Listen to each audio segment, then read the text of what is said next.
నమస్తే, welcome to Telugu 360.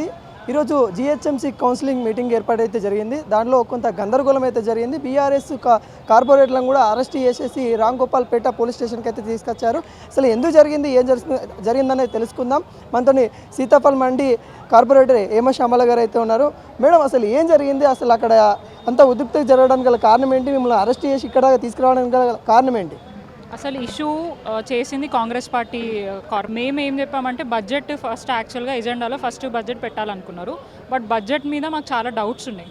Last time ఇచ్చిన బడ్జెటే పూర్తి స్థాయిగా జిహెచ్ఎంసీ ఫండ్స్ రిలీజ్ చేయలేదు. ఇప్పుడు కొత్తగా బడ్జెట్ పెట్టి దేనికి కేటాయిస్తున్నారు అనేది క్లారిటీ లేదు. కాబట్టి ఫస్ట్ క్వశ్చన్ అవర్ ఎటువంటి అభివృద్ధి జరగట్లేదు. కాబట్టి ప్రభుత్వాన్ని మేము ప్రశ్నిస్తూ కొన్ని ప్లే కార్డ్స్ మేము చూపిస్తూ నిరసన ప్రకటించే ప్రయత్నంలో బీఆర్ఎస్ కార్పొరేటర్ని కాంగ్రెస్ కార్పొరేటర్లు అడ్డుకొని కొంతమంది జెంట్స్ మా మీద చేసుకున్నారు. అండ్ చేతులు పట్టుకొని లాగి మా దగ్గర ఉన్న ప్లే కార్డ్స్ని గుంజుకొని చింపి వాళ్ళే మేయర్ గారి పోడియం మీద విసిరేయడం జరిగింది. ఆగ్రహిస్తూ మమ్మల్ని మార్షల్స్ తోటి బయటికి దౌర్జన్యంగా తీసుకొచ్చారు.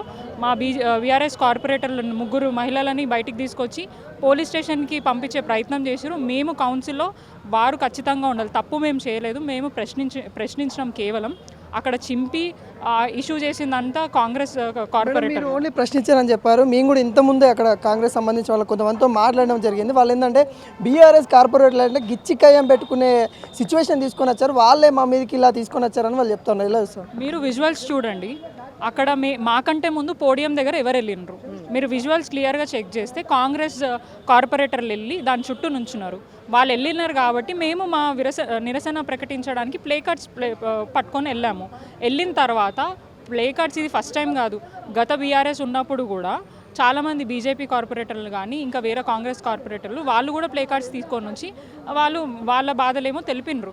కానీ ఇక్కడ కాంగ్రెస్ కార్పొరేటర్లు మహిళల మీద చేతులు బట్టి గుంజి తల మీద కొట్టి వాళ్ళ చేతిలో ఉన్న ప్లే కార్డ్స్ని గుంజుకొని మాతోని గొడవ స్టార్ట్ పెట్టింది వారు మమ్మల్ని క్షమాపణ చెప్పాలని చెప్పేసి మహిళల పట్ల అనుచితంగా వాళ్ళు ప్రవర్తించారు. కాబట్టి మేము డిమాండ్ చేయడం జరిగింది. మేయర్ గారు అక్కడ కూర్చొని ఇప్పుడే కాదు, గతం బీఆర్ఎస్ ప్రభుత్వం ఉన్నప్పుడు కూడా వాళ్ళు మమ్మల్ని కంట్రోల్ చేసే ప్రయత్నం చేశారు తప్ప ఎప్పుడు కూడా బీజేపీ కానీ మిగతా సభ్యులని కంట్రోల్ చేసే ప్రయత్నం చేయలేదు. ఎప్పుడైనా కూడా మేము యాజ్ ఎ చైర్ని మేము రెస్పెక్ట్ చేస్తూ వారి మాట విని ముందుకు వెళ్తూనే ఉన్నాం. కానీ ఇప్పుడు మా సంఖ్యాబలంతో గెలిచి అక్కడ చైర్ మీద కూర్చున్నారు. ఆ అధికారం లేదు కాబట్టి మేము వారిని ప్రశ్నించినాం. ఇప్పుడు వారు పార్టీ మారినారు, ఎందుకు ఎవరైనా పార్టీ మారుతారు, దానికి మాకు అభ్యంతరం లేదు, దాని గురించి మేము మాట్లాడట్లేదు.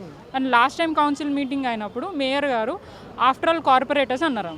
ఈ ఆఫ్టర్ ఆల్ కార్పొరేటర్స్తోనే నువ్వు ఆ చైర్లో కూర్చున్నావు. ఆ చైర్లో కూర్చొని ఇప్పుడు మమ్మల్ని అన్యాయంగా పోలీస్ స్టేషన్లో పెట్టి నువ్వు సభ నడిపించే ప్రయత్నం చేస్తున్నావు. 10 సంవత్సరాల బీఆర్ఎస్ ప్రభుత్వ హయాంలో కూడా నువ్వు అక్కడ కూర్చొని బీజేపీ కార్పొరేటర్లు ఎంత ఇష్యూ చేసినా కూడా మేము వాళ్ళ మీద ఇట్లాంటి యాక్షన్ తీసుకోలేదు. ఇంకొక ముచ్చట ఏంటంటే దావోస్ నుండి పెట్టుబడులు తీసుకొని వచ్చాము, గతంలో ఎన్ని తేనంతగా మేము తీసుకొని వచ్చాము, అది బీఆర్ఎస్కు ఒక కడుపు మంటగా ఉంటా ఉంది. దాంట్లో భాగంగానే వాళ్ళ అధినేత కేటీఆర్ చెప్తేనే వీళ్ళు ఆందోళన చేసిరని చెప్తా ఉన్నారు. ఎలా చూస్తారు? ఆందోళన చేయమని ఎవరు చెప్పరు, ఖచ్చితంగా ప్రశ్నించమనే చెప్తారు వాళ్ళు. మేము ప్రశ్నించినాం, మేము అడిగేదానికి సమాధానం మాకెందుకు డైజెస్ట్ అయితే మేము కూడా అప్రిషియేట్ చేస్తాం ఇన్ కేసు వాళ్ళు డెవలప్మెంట్ చేస్తే. 1 ఇయర్ నుంచి మీరు చూపించండి. ఇప్పుడు చూడండి బడ్జెట్లో వాటర్ సప్లై మీరు ఇక్కడ క్లియర్గా చూడండి. Water supply last year budget ఎంత ఇచ్చారు? 108 crores. ఇప్పుడు ఎంత? 107. ఎంత పెరిగింది? 1 కోటి. వాటర్ ఇష్యూస్, సివరేజ్ ఇష్యూస్ చాలా ఉన్నాయి.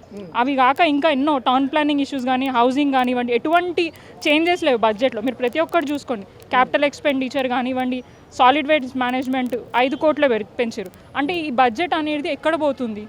మీరు అభివృద్ధి చేస్తున్నారన్నది 1 ఇయర్ నుంచి లాస్ట్ టైం కూడా బడ్జెట్ పెట్టింది, దాని అభివృద్ధి అంతా దాని కేటాయింపులు అంతా ఎక్కడ పోయినాయి? ఇప్పుడు పెట్టినారు, ఇప్పుడు కూడా ఏం లేవు. 1 ఇయర్ నుంచి మేము రిప్రజెంటేషన్స్ జోనల్ కమిషనర్కి కానివ్వండి, హెచ్ఎండబ్ల్యూఎస్ ఎండీ గారికి కూడా మేము ప్రపోజల్స్ పంపిస్తే బడ్జెట్ లేదు. మరి బడ్జెట్ లేనప్పుడు ఈ బడ్జెట్ ఏడు నుంచి వస్తుంది? ఎక్కడ పోతుంది?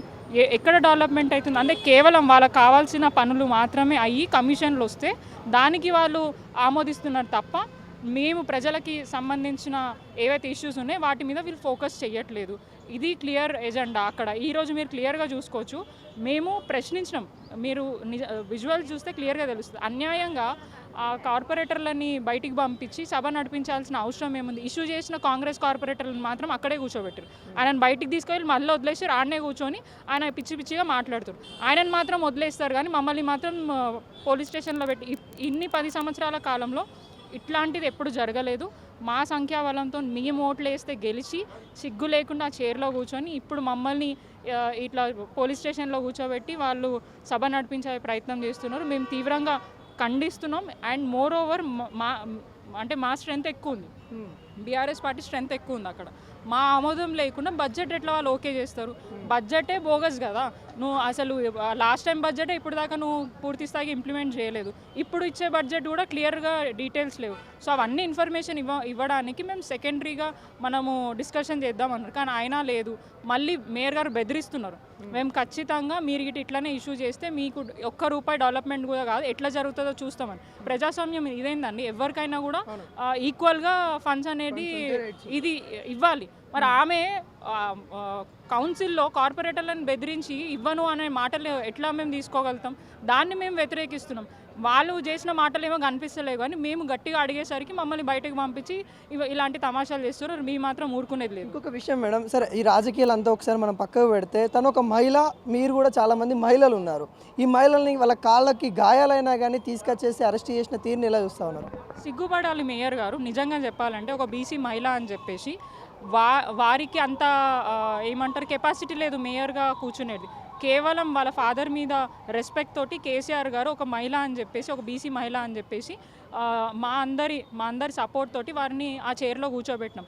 అయినా కూడా ఆ కన్సర్న్ కూడా లేకుండా మహిళలందరినీ దౌర్జన్యంగా మార్షల్స్ని పెట్టి బయటికి గుంజి వేసి చీరలు కూడా చినిగిపోయిన పరిస్థితి ఉండే. అండ్ ఒక మా కార్పొరేటర్ మెట్టి కుమార్ గారికి గాయమైంది, ఆయన హాస్పిటల్లో ఉన్నారు, వారికి ట్రీట్మెంట్ జరుగుతుంది. గతంలో బీఆర్ఎస్ ఉన్నప్పుడు బీజేపీ కార్పొరేటర్లు కూడా మేయర్ ఛాంబర్కి వచ్చి బ్లాక్ ఇంకు పూసి వారి చైర్ మీద బ్లాక్ కండువా పెట్టడం కూడా జరిగింది. అంత చేసినా కూడా మేము చాలా పొలైట్గా దాన్ని హ్యాండిల్ చేసినాం కానీ ఇంత చండాలంగా మాత్రం చేయలేదు.